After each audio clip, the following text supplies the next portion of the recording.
Marahaba, hebu tulia. Wewe kijana, taarifa zako za kwamba ulikuwa na mahusiano na Viola ambaye ni mwanamke wangu mtarajiwa, ni mke wangu mtarajiwa, mchumba wangu, habari hiyo nayo nimeshenda mpaka kijijini kwao kutoa posa na kufanya process. Sasa basi, kama ulikuwa unamchezea, ole wako. Nije kupata taarifa kwamba unamsumbua yule mwanamke, litakukuta jambo. Kaa mbali na Viola, futa namba zake za simu, mfute kwenye akili yako. Ukikingana na maneno yangu,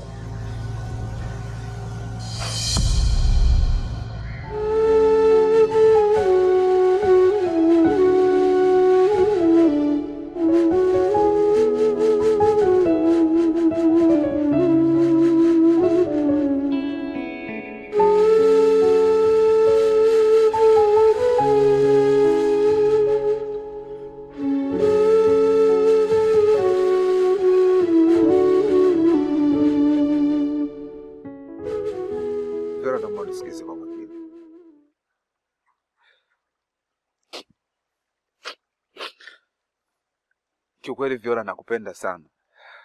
Mimi nadhani unalijua hilo.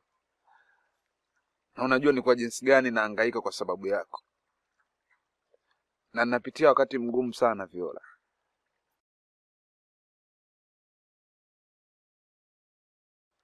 Lakini kitu ambacho kinanichanganya ni kitu kimoja. Mimi nadhani hata siku moja sijawahi kuambia kwamba wewe ni mke wangu wa maisha.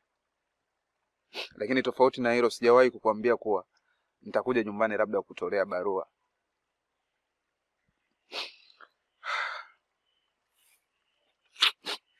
Na kitu kingine ambacho kinanipa wakati mgumu, mchumba wako wewe ananitishia kila siku nikiona naye. Ananipa vitishio vya kila aina, kiasi kwamba naona kwamba maisha yangu yanaelekea sehemu ambapo sio sahihi.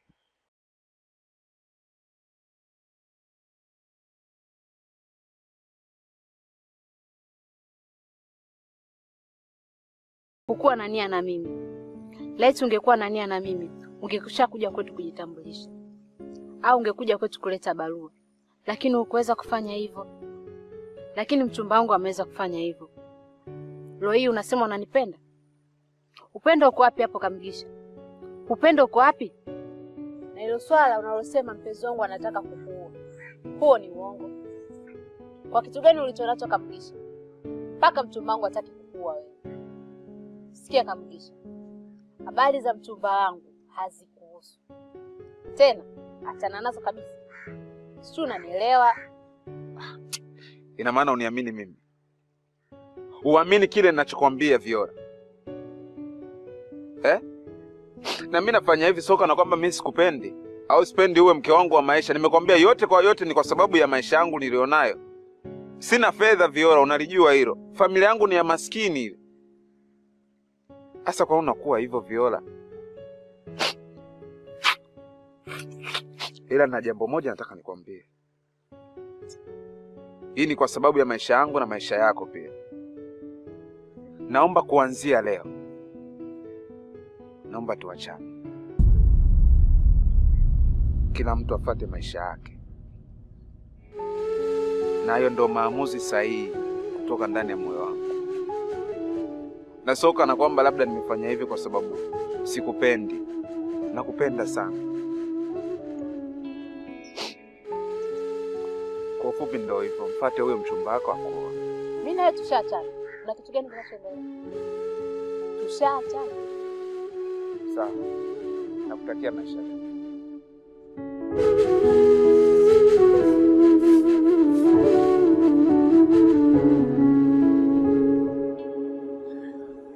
Viola,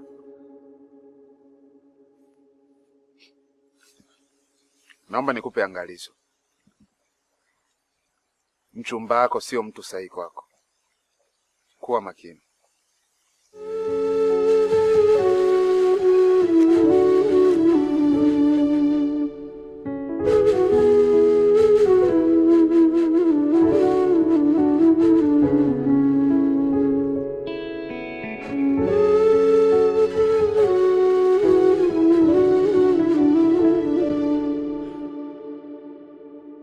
Bwana mkubwa, nimekuita kwa ajili ya mwelekeo wa shughuli yetu. Maanake siku zimeisha sasa. Na zimebaki siku chache tu, lakini hakuna maandalizi yoyote. Sasa nataka nijue kama hii shughuli tunaifanya kwa ukubwa au kwa udogo. Nipate kukaa na mimi na familia yangu tuangalie tunaweza tukafanya nini.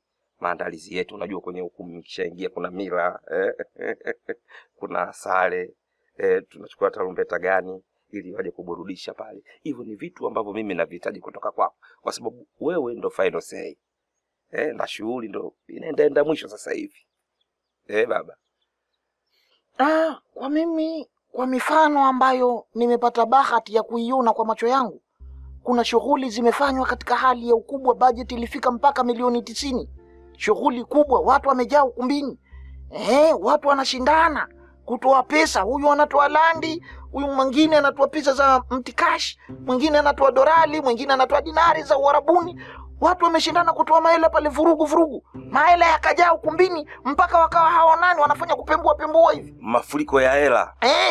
Lakini shughuli hizo hazikudumu, na ile shughuli ilikuwa kubwa. MC ilikuwa bwana mmoja huyu mweupe hivi. Yule white. Yule white yeye ana panki mtu wa suti hivi. Ana chini. Nishamjua tayari. Ana bastola. Ana bastola yake. Ana gari moja sasa hivi nyeupe. Ilikuwa nyeusi ile. Kalipiga rangi. Yule bwana mjanja sana. Kwa hiyo mimi ninavyoona shughuli tuifanye katika hali ya udugu. You are so intelligent. Yaani wewe unachokifikiria uko sawa kabisa, kwa sababu watu wengine hizo shughuli zinakuwa kubwa kama hivyo wanasema baada ya muda kidogo watu wameachana. Lakini kumbe hizo hela ungezichukua, alafu tungemgea yule bwana harusi na bibi harusi wakaanzia maisha. Nayo ni jambo zuri, jambo la heri. Sasa hapo kama umeamua hivyo, haina shida, mimi mahali yangu si ushanipa bwana. Kila kitu cha kutumeulizana tena uzuri, hujataka masuala madeni. Yaani ume clearance. Clearance and forwarding. Yaani umemaliza kabisa. Ni safi. Kwa upande wangu na kusikiliza wewe. Tufanye lini sasa hapa? Na utakuja na watu wangapi? Ili kwa ukubwa huo tuangalie sisi tunajipangaje. Kikawaida shughuli zetu sisi zinakuwa Ijumaa. Lakini muda naona tufanye usiku wa saa 5. Saa 5 usiku? Hiyo ndo akichawi. Basi tufanye saa 9 usiku. Uko mbali bwana. Tuvute kidogo hapa, hata saa 12, saa 2. Na watu kidogo pale shamla kidogo hizo ndogo. Tata tunamaliza pale. Hapana, ninachokataa saa 12, saa 2, watoto wadogo watakuwa wengi. Alafu shughuli na mambo mengi, mambo ya harusi, unajua ukishamaliza katika mambo ya ibada pale, wanakuja makungwi, wanakuja na mashemeji, wanakuambia ingia ndani ukamshike mke wako mkono. Sasa pale kwenda kumshika mkono, ukimshika mkono tu, si ndo zinapigwa picha, utasikia sauti huko. Sasa bwana harusi mpakate mkeo, ndo pale umempakata mkeo. Ukishampakata mkeo, unasikia wale mabibi manane wanakuelezea mpige busu huyo, umempiga busu. Hujakaa sawa, unasikia mpige denda, umempiga denda. Sasa kama kuna watoto pale tunawaharibu bwana. Haya, haina shida. Basi tufanye hiyo saa 5. Tufanye hiyo saa 5. Na utakuja na watu wangapi? 3. Ni 3.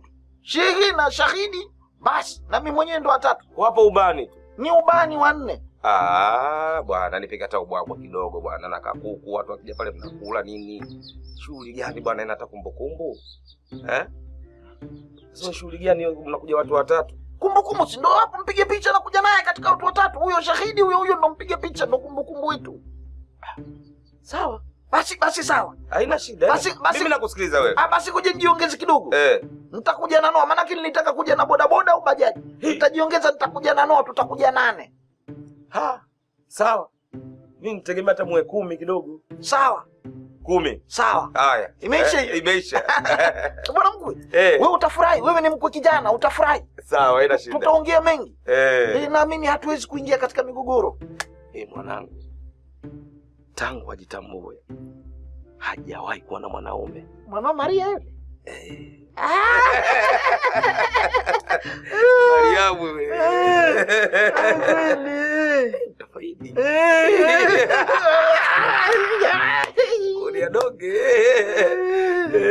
Basi ikiwa kama vipi mimi asubuhi na kutumia connection. Kakuchukulia bodaboda. Kanichukulia bodaboda. Ukiwa una hela mkwe unamtumatuma, mkwe anakuwa kama chawa. Yaani ukiwa familia kimaskini, yani wako wanakutetemekia. Shughuli za kufanya vijana linafanya lenyewe. Umaskini tu, njaa, ukuba.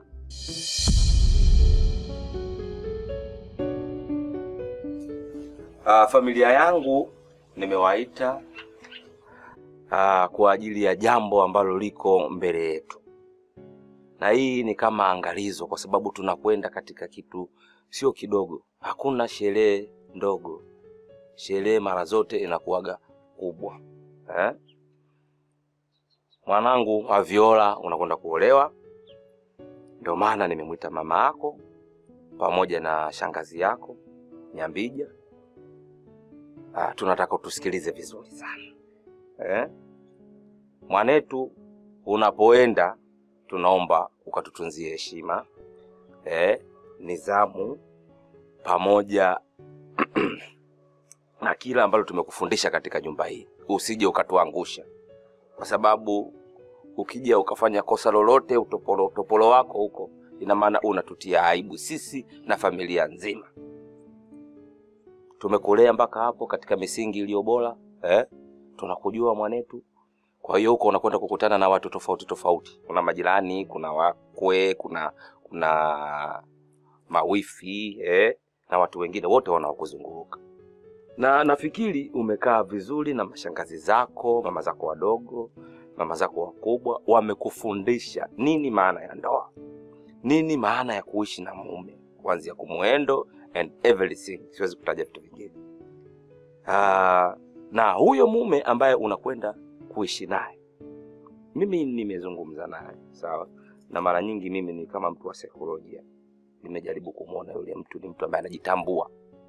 Ni mtu ambaye mwenye heshima zake, ana akili zake, lakini pia ni mcha Mungu. Sasa ukaitunze hiyo heshima yako. Ina maana unapofanya hivyo hata sisi pia unatoka katika mazingira mengine mazuri. Kwa na kuomba mwanangu, chonde uniahidi. Kama kuna matatizo, cha kwanza tupigie sisi nyumbani. Au unaweza kupigia kule kwa upande wao. Yamekubana sana, mpigie mama yako, unipigie mimi. Kama kuna njaa zenu mtajijua nyinyi na familia yenu. Niahidi mwanangu. Na kuahidi babangu, naenda kuwa mke mwema. Sawa, ukawe mke mwema. Na hayo ndo matarajio yetu. Haya mke wangu, na wewe kuna cha kuongezea udambu kidogo cha chandu pilipili kwa mbara. Sina mengi sana kuongea kwa sababu mengi sana tumeshaongea mwanangu Viola. Ila nachoweza kusema mwanangu Viola, unaona jinsi mimi na baba yako tunapoishi humu ndani. Tunaishi kwa upendo, tunaishi kwa furaha. Mwanangu Viola unaenda kuwa mke wa mtu. Umenielewa? Kaishi kama mimi mama yako ninavyoishi na bibi zako na mashangazi zako. Mimi ningekuwa naishi vibaya na ndugu wa mume wangu, wasingenisupport kwa hili. Wewe mwenyewe unaona? Shangazi zako, ndugu zako wote jinsi wanavyonisupport. Majirani. Unielewa mwanangu Viola? Nadhani mengi umeelekezwa. Mimi najazia. Mume wangu tumekuwa. Tumekuwa na tumekuza. Hivi karibu tunaenda kuitwa mimi bibi, wewe babu. Kama namuona mliko wangu unapocheza naye. Nachoweza kusema mwanangu Viola, mimi nakuombea dua kwa Mwenyezi Mungu. Husda zote ziwe mbali na wewe. Inshallah. Hayo tu mwanangu Viola. Sina mengi. Ya mama yako uyachukue na uyaweke moyoni vizuri. Ni maneno mazito. Na kitu kimoja nataka nikuongezea hapo. Kama mkiwa chumbani na mume wako, kelele mkigombana, gombaneni taratibu. Sio kila mtu ajue hapa sasa ndani mnagombana, mnapigana. Mnaongea taratibu, mume wangu, samahani. Mume wangu sirudi tena. Au sio jamani? Wera! Haya sasa shangazi mtu. Nyambije mwenyewe. Mie tena. Piga kelele kwa Nyambije yako. Mimi nafikiri mengi tushaongea mwanangu. Mambo tele tushazungumza mimi na hakuna kigeni. Mimi nachokisubiria hapa ni shughuli, ngoma uwanjani, muone bara langu. Nimemaliza. Na nakujua mambo yako. Baba mtu na mdogo mtu. Wacha. Na wewe ninavyokujua wewe. Usije kaleta wale marafiki zako wale kina Mariam Saula hapa sasa hapo ndio kawa shughuli anakuambia hai hai. Hatari. Waya. Vigere. Mwanangu, usisahau kondomu.